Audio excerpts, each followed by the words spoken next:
story, or silly joke if you want. How's the sound up there, Wilson? You good? Okay. So Grug the caveman was having a rough day. His hunting spear broke, his favorite loincloth was in the wash, and he stubbed his toe on a rock. As he limped through the prehistoric village, he saw a sign carved into a stone tablet. Amazing deal! Trade 1 mammoth tusk for a magic beans that grow instant food trees. Limited time offer. Excited by the prospect of never having to... Oh, come on, really?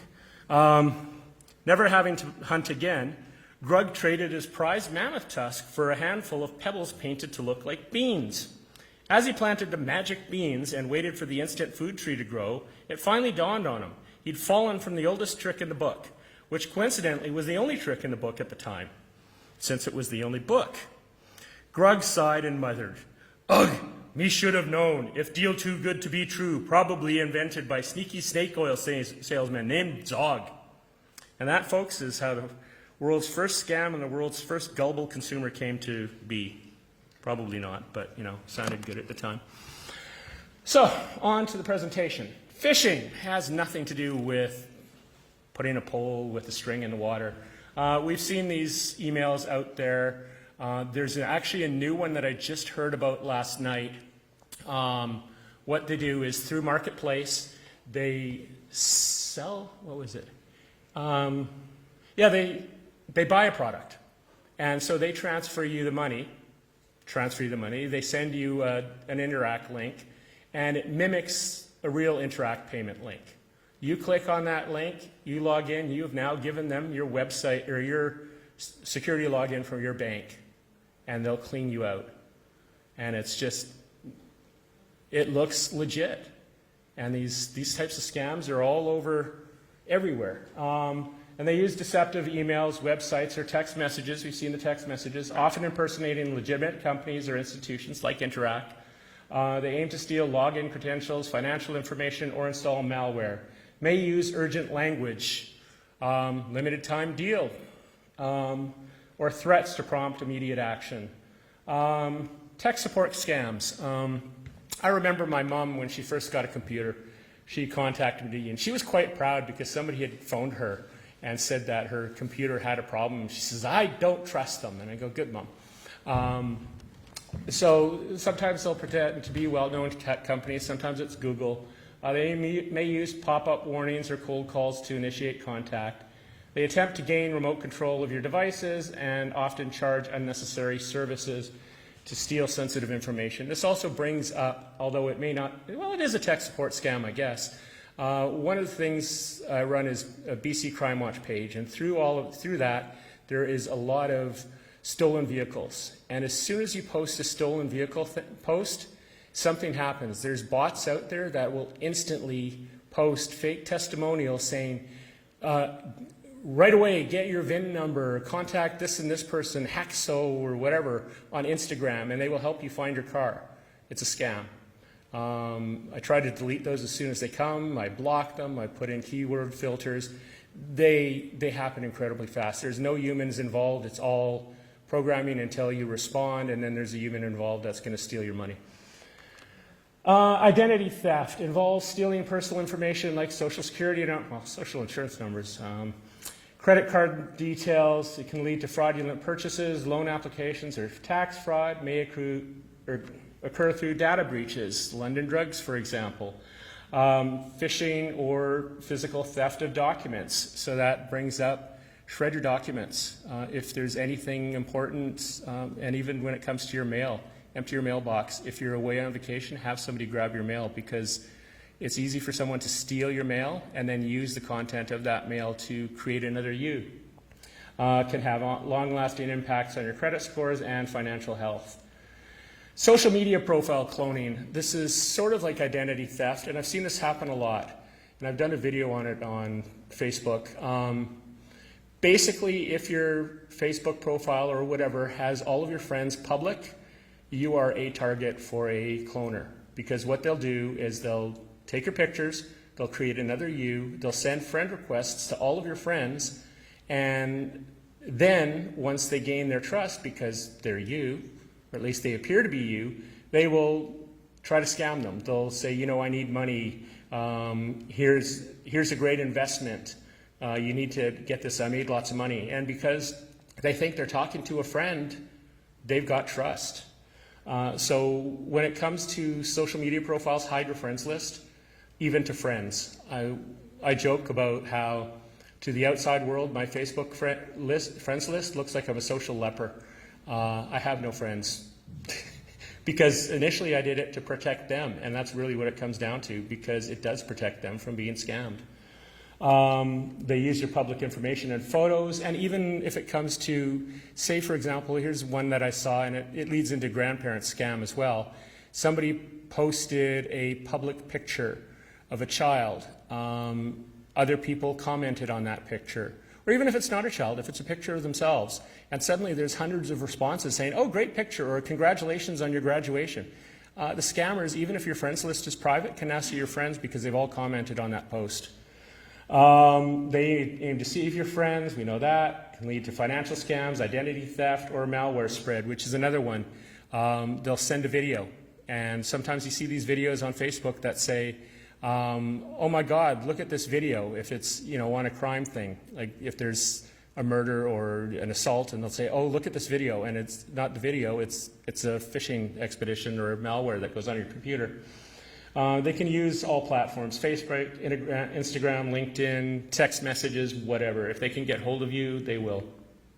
Grandparent scam. So this brings up the thing with the child's pictures. I saw one where somebody had posted a picture of their child. The grandparent had commented and said, happy birthday to so-and-so. They mentioned their name, they mentioned their age, they mentioned that they were the grandparent. So now suddenly that person, grandparent, is a target because the scammers can now go and say, oh, I'm so-and-so and I'm in trouble. Please don't tell mom. Can you send money? They claim to be in trouble, it needs urgent financial help, they request secrecy, and they may use urgent language or threats. Sometimes it's even people pretending to be the authorities, and a lot of people have lost money that way. I remember one in White Rock where they were scammed because somebody came to their door and said that they were the representative of a lawyer or something. They needed money to bail the grandchild out of jail. Rental scams. Being a renter, this one is very troubling. They aim to steal money, of course. They create fake listings. They ask for a deposit up front. With rentals being in high demand, people will often pay this deposit without seeing the home. And red flags are too good to be true prices, urgent requests, no in-person meetings. Verify ownership, inspect the property, and use trusted platforms, maybe even rental agents. Lottery scam, same type of thing. They claim the victim has won a prize in a contest that they never entered, require payment of fees or taxes to claim the non-existent prize. So that's how they make the money.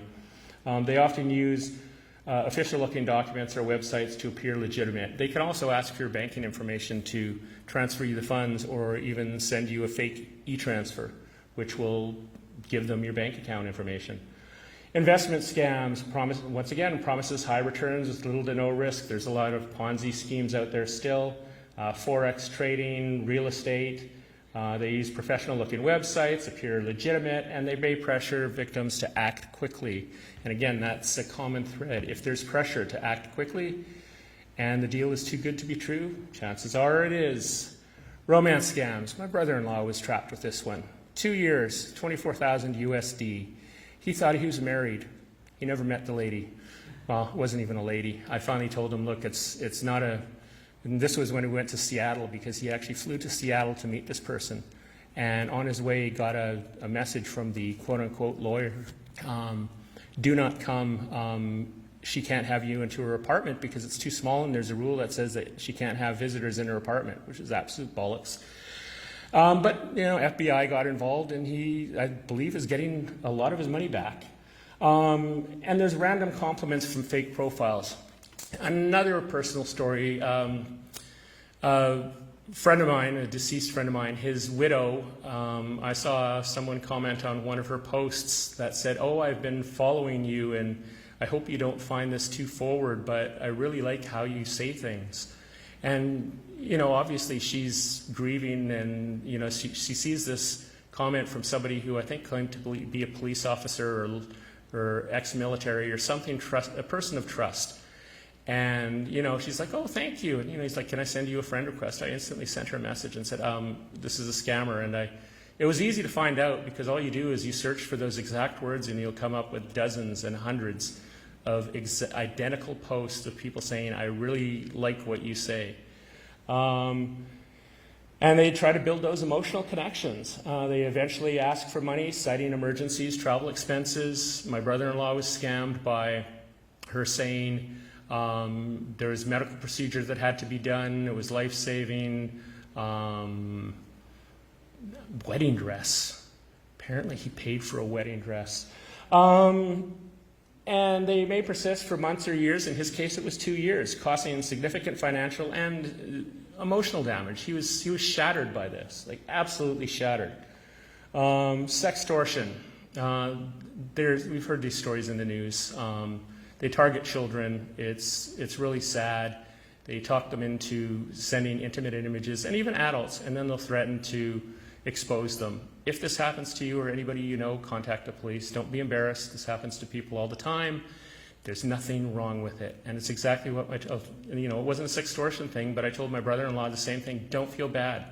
It's not your fault. You fell in love with this concept. Not your fault. You're a good person. Report it. And he didn't even want to go to the police. He just was so embarrassed. And then sometimes it just ends in tragedy. And again, they use urgent language and threats to prompt immediate action. Job employment scams. I see these ones all the time. You see them in social media or neighborhood groups, and I communicate to a lot of, because of BC Crime Watch, I follow a lot of community pages. And as soon as I see these scammers, I contact them, or if I see that they're in mutual groups, I'll contact the admins and say, hey, look, this is a scammer. They'll post an ad saying, work from home, make a lot of money. It's a scam. What they'll do is may require upfront money for training or equipment. They may collect personal information for identity theft, and it also may involve money laundering. For example, they can just, transfer, if it's a criminal organization, transfer money to your account and have you act as a money mule. There's a reason I put that slide right after. Criminals recruit people to transfer illegally obtained money on their behalf. Sometimes it's job scams, work from home opportunities. They can also use romance scams or just make friends with people on the internet. Victims receive laundered money into their account and then are asked to transfer it elsewhere. Risks include money laundering charges and loss of money, or loss of your money completely. Marketplace scams, we've gone through that. That's a big one. They use fraudulent websites and listings, offers products at suspiciously low prices. One that I saw was eggs.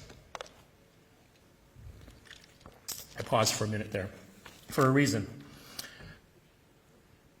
$10 for 24 eggs, I think, was the offer. And they said, we have an excess number of eggs, we need to get rid of them. And this was locally, and people were falling for it because it's only $10. But it's not about the $10, it's about your banking information, it's about multiple $10. And they say pay your deposit so you can get your eggs. Lots of people are interested because we only have a few dozen. If you want them, you'll pay the deposit. And eggs are expensive. And they may never deliver the products, or it may send counterfeit goods.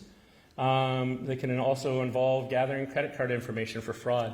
Actually, the counterfeit goods, that reminds me of the speakers.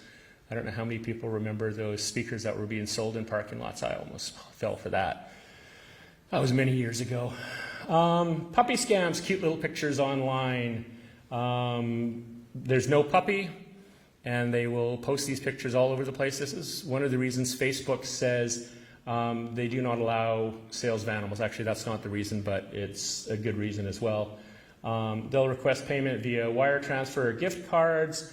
Prices are lower than the typical prices for that breed, and they'll refuse to let you see the puppy in person before buying. You'll have to reserve the puppy, and there's multiple listings with the same photos but different details, and sometimes even the same details. Home repair scams, similar to the aforementioned tech support scam. They'll go door to door. They'll offer deals on services. Sometimes the services aren't needed. Maybe they are legitimate businesses. I see this in the alarm industry a lot. People will come, and they're legitimate companies. They'll come to your door and say, "We're from the alarm company. We're here to, we noticed your monitoring contract is up for renewal."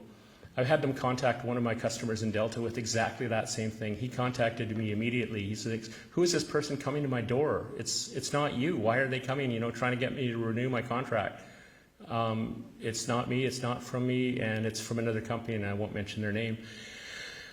But they're a legitimate company. They sold out to another company recently. But yeah, they'll go around and they'll do that type of thing.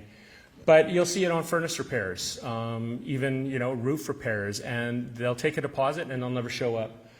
They use high pressure tactics, tell you things are going to go wrong. In the case of the alarm, we'll upgrade you to a new digital system, to just use buzzwords people don't really understand, nor do they. And sometimes they're just fake and they're pretending to represent a legitimate company. Case in point, my neighborhood again. After that big fire that happened across the street on Scott Road in 2017, somebody was wandering around the neighborhood wearing a shirt from, I can't even remember the name of the restoration, I think it was Cromwell. They were wearing a Cromwell shirt and, going door to door. And so, I went to one of the supervisors and had a picture of the guy and I said, "Is this guy working for you?" He goes by, "Definitely not." And within minutes, he had all his workers canvassing the area trying to find the guy. He was quite upset about it. Health and medical scams. I remember seeing one of these in a Facebook group, and my wife has chronic health conditions, and at the time, we didn't know what it was. It turned out to be a brain tumor. She had headaches that were constant. And so I saw this post, and somebody had said, "I want to help." She was 19 years old. "I want to help 10 people today. Contact me if you have these symptoms," and listed headaches as one of them, and quite a few other serious symptoms. That seemed benign, but could end up being really serious. And I pointed out, much to the chagrin of the admin of that group, that she was not a medical professional. I asked her, I said, "What's your medical training to say that you can cure anything for anybody?" And, I got in trouble from the real estate agent that ran the group, still does. I don't belong to that group anymore. Reliance on testimonials over scientific evidence. There's a lot of fake testimonials out there. I get contacted constantly by people who say, "Oh, you own an alarm company. We can write 100 positive reviews for you for so and so much money." No, go away. I don't want to do that. I'd rather have fewer reviews and have them be honest. They promise to treat multiple unrelated conditions. Pressure to act quickly, again. Fake online pharmacies, although I haven't seen that here. I think that's more of a US thing, cheap drugs without prescriptions. Psychic or fortune-telling scams. I know that there's an entertainment component to this, and I also know somebody who, she feels she's got powers, and I'm not going to argue with it. Maybe she does. I don't understand it. But there's also some that are very predatorial and scammers. You see these, I saw something posted on Facebook. They were dropping off cards, and the person said that they would remove curses, they would cure many health conditions, make people rich, all sorts of promises that there's absolutely no way they could possibly even deliver on those.